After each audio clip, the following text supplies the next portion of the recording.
Muito bem, aqui é o professor Alan Ribeiro e a gente está começando aí a nossa segunda aula, onde nós vamos falar sobre a estrutura organizacional do Estado, na segunda aula do nosso curso de administração, da evolução da administração pública.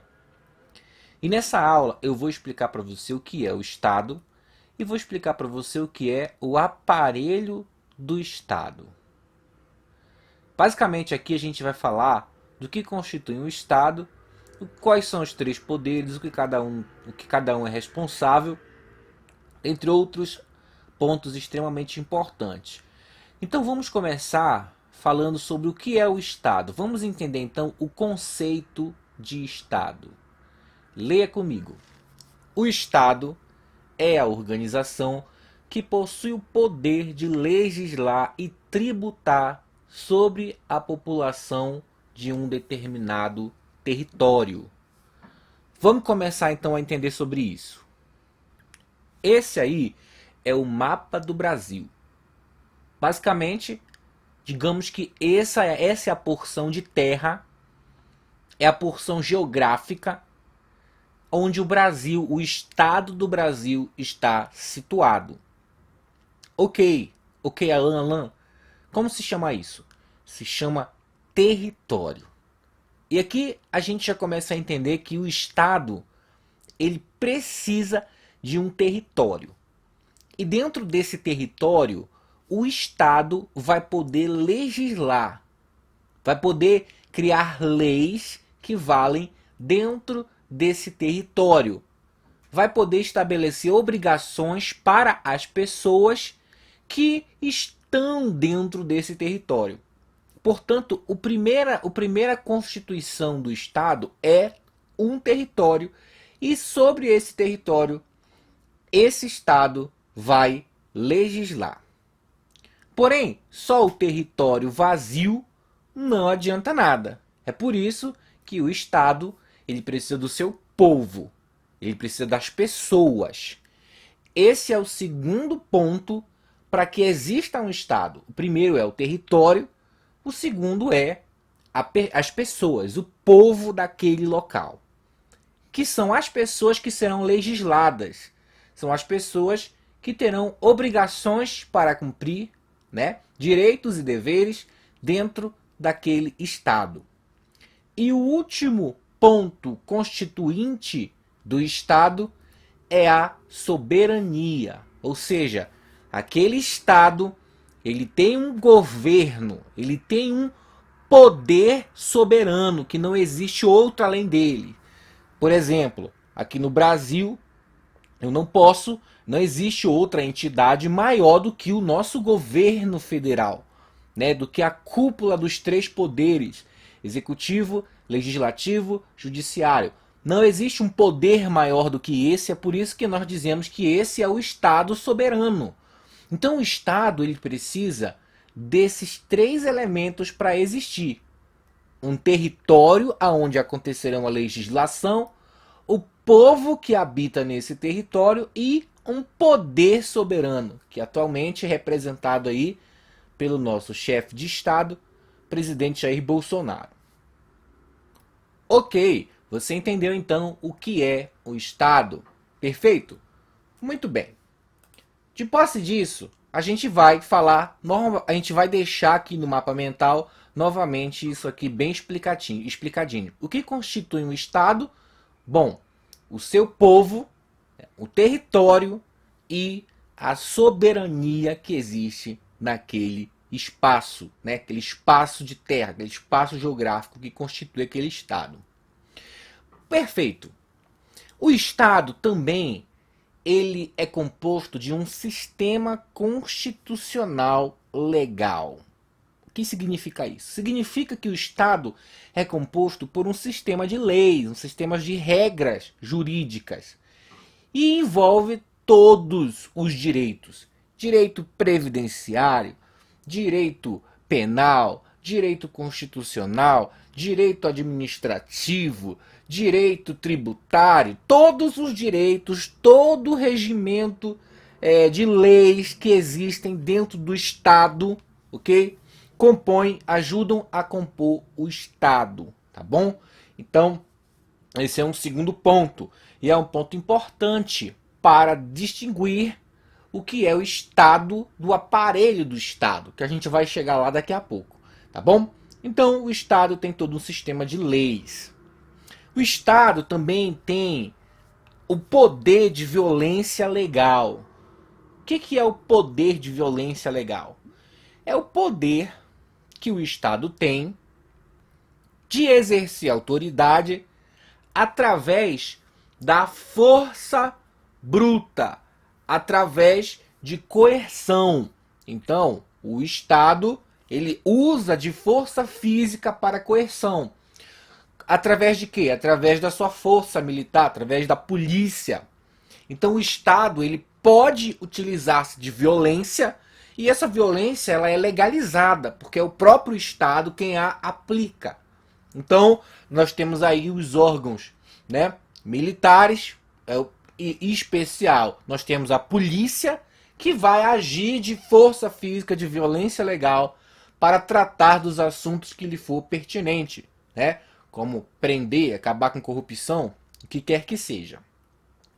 É importante também falar que o Estado possui o poder extroverso. Grava esses pontos aqui, porque eles são enxutos, eles são pontos que já caíram em concurso público muitas vezes. Tá? A violência legal, poder extroverso, que a gente vai falar agora. O que vem de ser o poder extroverso, então? Olha o conceito. O poder extroverso é o poder de constituir unilateralmente obrigações para terceiros. Então, o Estado, ele é o único que pode atribuir uma obrigação para outras pessoas de maneira unilateral, ou seja, do Estado para as pessoas. Para que isso fique bem claro. Você, por exemplo, se você agora, você nesse momento, quiser ir na casa do seu amigo e obrigá-lo a fazer alguma coisa, você não pode. Exceto se você der uma de doido e for com uma arma e colocar na cabeça dele. Mas isso é outra situação. O que eu quero dizer é que você, por sua vontade própria, não pode ir na casa do seu amigo ou de quem quer que seja e estabelecer uma obrigação para ele. Como, por exemplo, dizer o seguinte: olha, a partir de hoje, todo dia você tem que comprar pão para mim. É um exemplo. Você não pode estabelecer essa obrigação para o seu amigo de maneira unilateral, ou seja, de você para ele. O que você poderia fazer é, se o seu amigo, por exemplo, fosse dono de uma padaria, você poderia ir até ele, oferecer para ele uma proposta e dizer: olha, se todo dia você entregar pão para mim, então eu vou te pagar um valor X por mês. E aí o seu amigo poderia aceitar essa proposta e então constituía-se uma obrigação bilateral. Por que bilateral? Porque você ofereceu a proposta para ele e ele aceitou a sua proposta e então começou a fornecer o objeto daquela proposta, que no caso do nosso exemplo é o pão, para você. Então é uma obrigação bilateral. Uma obrigação bilateral acontece quando você vai fazer um cadastro em algum lugar. Um cadastro não, perdão. Você vai ir em busca de serviço em uma empresa e você assina um contrato. Então, a partir daquele momento, existe uma obrigação entre você e a empresa, entre a empresa e você. É uma obrigação bilateral. Seja para o que for, quando você é cliente de algo, tudo isso se estabelece, né? Porém, o Estado, ele tem o poder extroverso, que você não tem. Você não tem o poder extroverso de ir na casa do seu amigo e dizer que ele vai comprar pão para você todo dia. Mas o Estado tem o poder extroverso e ele pode lhe dizer, ele pode ali criar leis de maneira unilateral, ou seja, sem o seu consentimento, e você tem que obedecer essas leis, ou seja, você é obrigado a seguir a lei, as leis daquele estado, seja o estado brasileiro, o estado federal, seja o estado onde você mora, né? Pará, o que quer que seja, Pará, Brasília não é estado, mas só para você entender, né? Goiânia, Rio de Janeiro, São Paulo, quando você está ali naquele território daquele Estado, você é obrigado a seguir o que o Estado propõe, de forma unilateral. Ok? Legal. Então esse é o poder extroverso. E o Estado pode passar por uma reforma, que seria a reforma do Estado. Reforma do Estado, esse termo é um termo muito utilizado nos seus estudos para você entender sobre essa parte da disciplina e você poder tirar uma boa nota na sua prova.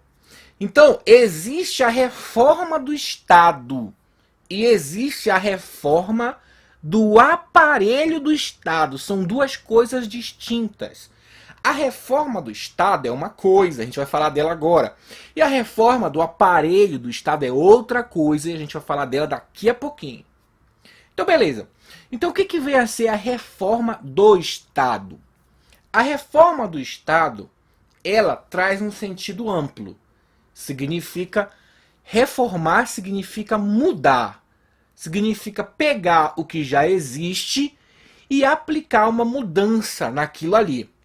Dentro da reforma do Estado, ela tem um sentido amplo. Significa que você vai reformar o Estado inteiro.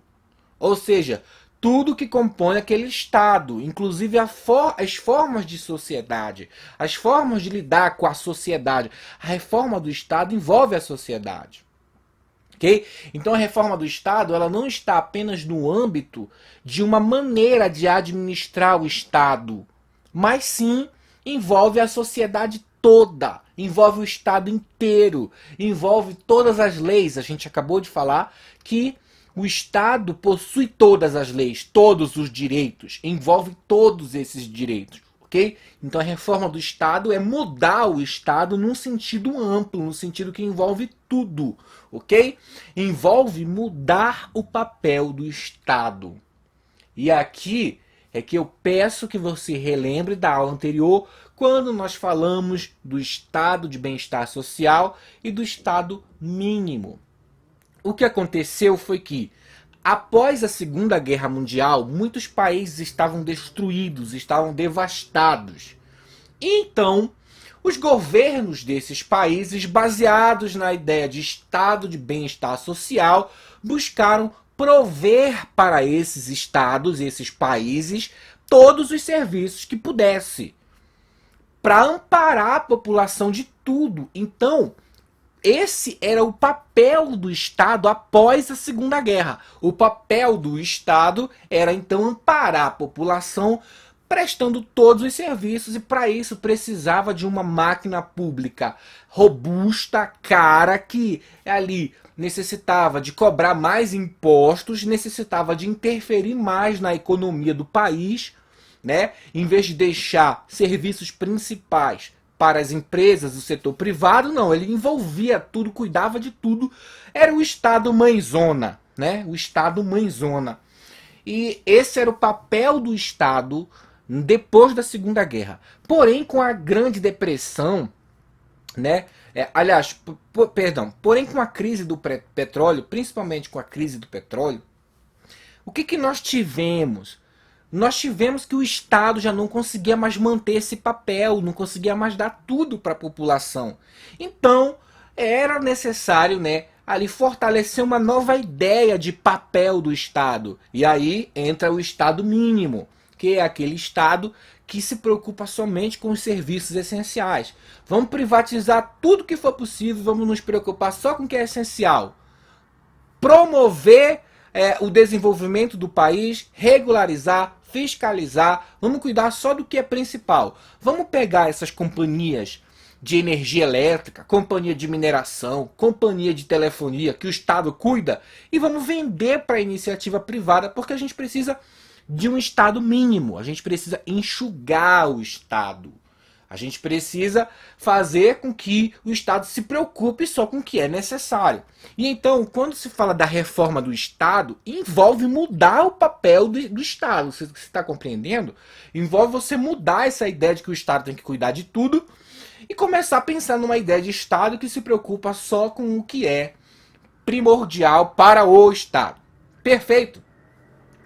A reforma do Estado também envolve privatizar, logicamente, porque uma vez que mudou o papel do Estado, então você precisa, entre aspas, se livrar das empresas, dos serviços que o Estado cuida e que não é primordial para o desenvolvimento do Estado. E aí que começa aquela pancada de privatização, principalmente em grande escala no governo do FHC em 1995, que é quando acontece, né, ali o plano diretor da reforma do aparelho do Estado. Mas a gente vai falar sobre isso melhor posteriormente, ok? Então, reformar o Estado envolve privatizar. E o que vem a ser o aparelho do Estado? Vamos começar agora a compreender o que é o aparelho do Estado. Vamos começar entendendo o seu conceito. Então eu quero que você leia comigo o que entende-se por aparelho do Estado. Entende-se por aparelho do Estado a administração pública em sentido amplo, ou seja, a estrutura organizacional do Estado. Tá? O que significa isso, Alan? O que significa isso?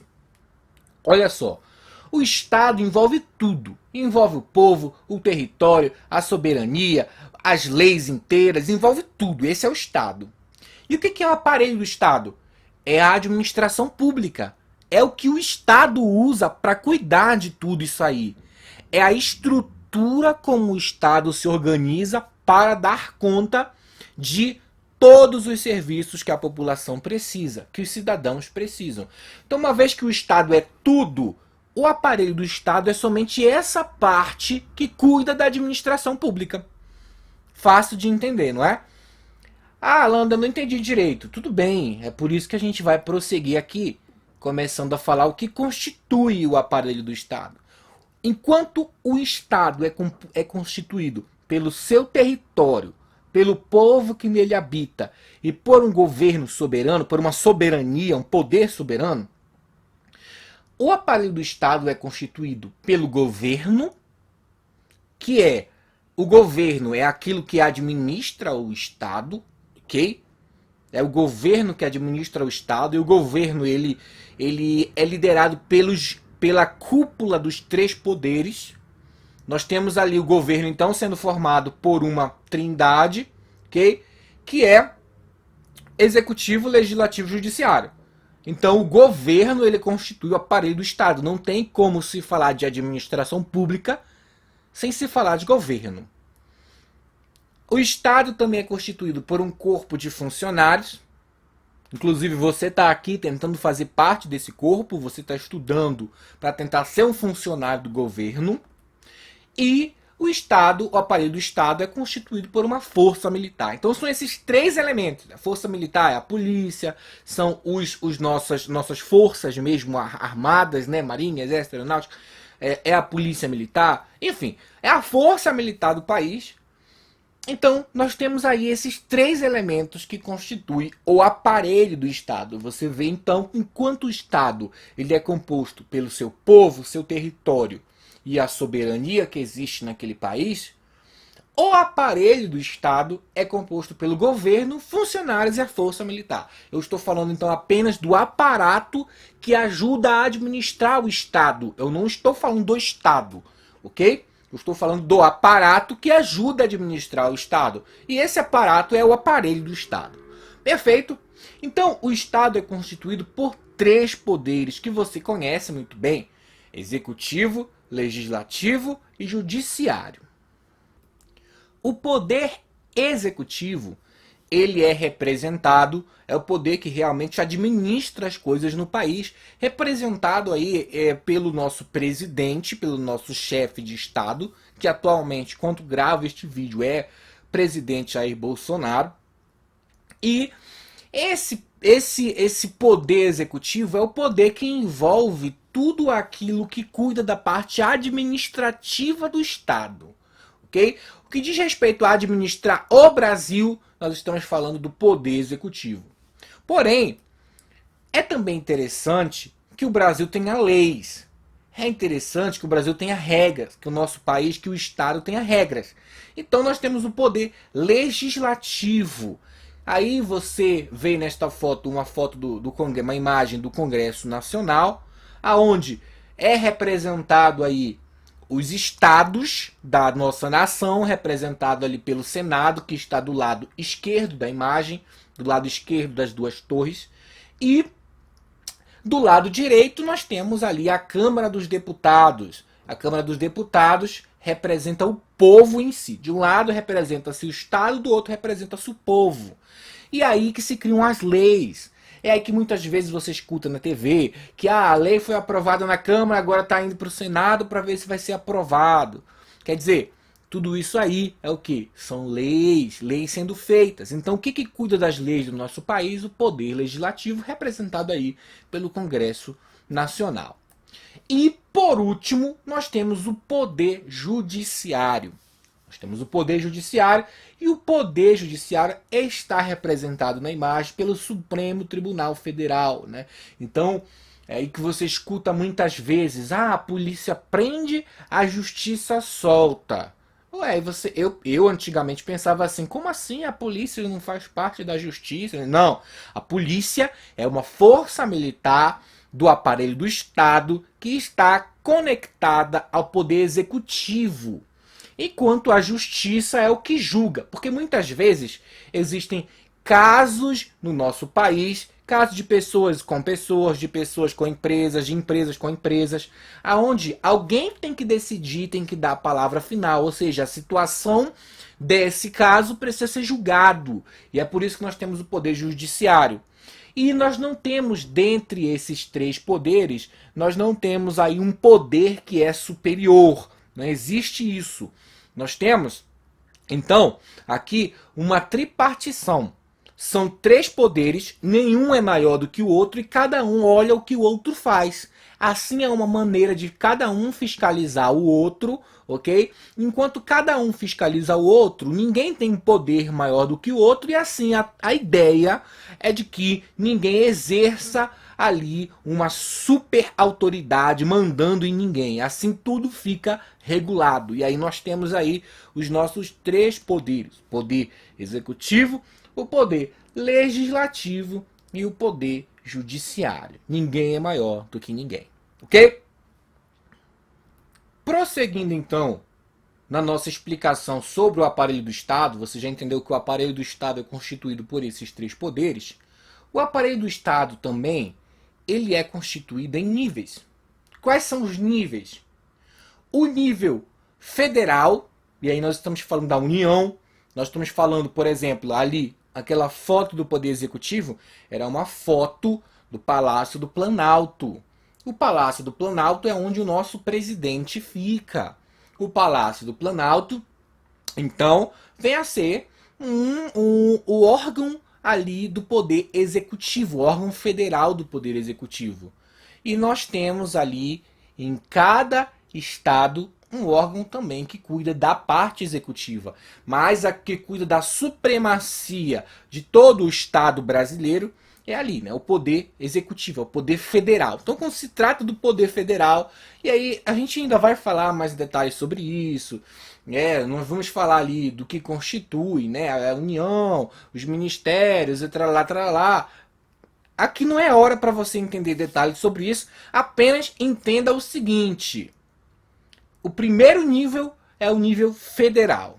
O segundo nível é o nível estadual, aonde nós temos então o nosso aparelho do Estado sendo ali aplicado nos estados. Enquanto nós temos o aparelho do Estado a nível federal, ou seja, a nível de todo o Brasil, nós também temos o aparelho do Estado a nível estadual, ou seja, quem governa aquele estado, o governador do estado. Onde é que você mora? Você mora no Rio de Janeiro? Você mora no Espírito Santo? O seu estado tem um governador. Ele governa a nível estadual, enquanto o presidente da República governa a nível federal. Ok? E nós também temos aí a nível municipal, que são os municípios, tá bom? nós também temos hoje municípios que são governados pelos prefeitos, esse é o poder executivo. Mas lá também, a nível municipal, nós temos o poder legislativo, bem como nós também temos o poder judiciário. Então você pode perceber o seguinte, esses três poderes que eu falei aqui, eles estão nos três níveis que eu acabei de relatar. No nível federal, nós temos o poder executivo, legislativo e judiciário. No nível estadual, nós temos o poder executivo, legislativo e judiciário. E no nível municipal, nós temos o poder legislativo, executivo e judiciário. Ok? Beleza? Legal. Então, vamos prosseguir. Uma vez que você entendeu que o Estado, ele abarca todos os direitos, quando a gente fala de aparelho do Estado, nós estamos falando especificamente de dois direitos. São dois direitos ali que o aparelho do Estado se utiliza para ali aplicar o que ele precisa para ter uma administração pública eficiente, que é o direito administrativo, que você estuda para concurso público, e o direito constitucional, que você também estuda para concurso público. No aparelho do Estado não tem direito penal, não tem direito tributário. Não é que não tenha, mas é que é o direito administrativo e o direito constitucional em que o Estado, o aparelho do Estado, se utiliza para poder executar o que ele precisa. Tá? Então ele é regido por esses dois direitos, enquanto o Estado em si abarca todos os direitos. Perfeito? E nós também temos a reforma do aparelho do Estado. Você viu anteriormente a reforma do Estado e agora você vai ver a reforma do aparelho do Estado. E a reforma do Estado muda o Estado todo, mas a reforma do aparelho do Estado muda a forma como se administra o Estado. Okay? É lógico que, uma vez que há a reforma do Estado, que o Estado quer mudar, por exemplo, o seu papel de bem-estar social e ir para o papel do Estado mínimo, se ele quer mudar isso, ele vai precisar mudar também, vai ter que ter uma mudança no aparelho do Estado, é lógico isso. Mas eu posso reformar o aparelho do Estado sem necessariamente precisar mudar o papel do Estado todo, ok? Isso também existe. Então, quando eu falo de reforma do aparelho do Estado, eu estou falando de tornar a administração pública mais eficiente. Eu estou falando dela ser mais voltada para o cidadão. Isso aqui a gente vai estudar melhor, entender melhor sobre isso quando a gente falar de Public Service Orientation e tudo mais, né? Perdão. Mas por agora, por esse momento agora, eu quero que você entenda aqui. Reformar o aparelho do Estado é se preocupar com a organização do Estado a nível de administração pública. Então, quando se muda o aparelho do Estado, quando se reforma o aparelho do Estado, se torna a administração mais eficiente, se torna a administração mais voltada para o cidadão. Tentar fazer políticas públicas, tentar se organizar de modo a atender a demanda do cidadão de forma mais rápida, de forma melhor, de forma menos custosa, de forma menos burocrática. É por isso que, em 1995, né, Fernando Henrique Cardoso lá, foi com ele que veio o plano diretor da reforma do aparelho do Estado, que está, uma parte desse plano está escrito na nossa primeira apostila, ok? Beleza, então a reforma do aparelho do Estado é mudar, a deixar a administração pública mais eficiente, e a reforma do Estado é mudar o papel do Estado, envolve esse cidadão, envolve todas as leis, envolve toda a sociedade, envolve tudo, e aqui envolve apenas a forma como o Estado administra, ok? Legal? Beleza? Então, é isso aí. A gente acabou a nossa segunda aula. Eu espero que você esteja entendendo, que você esteja gostando. E na próxima aula a gente continua. Até mais.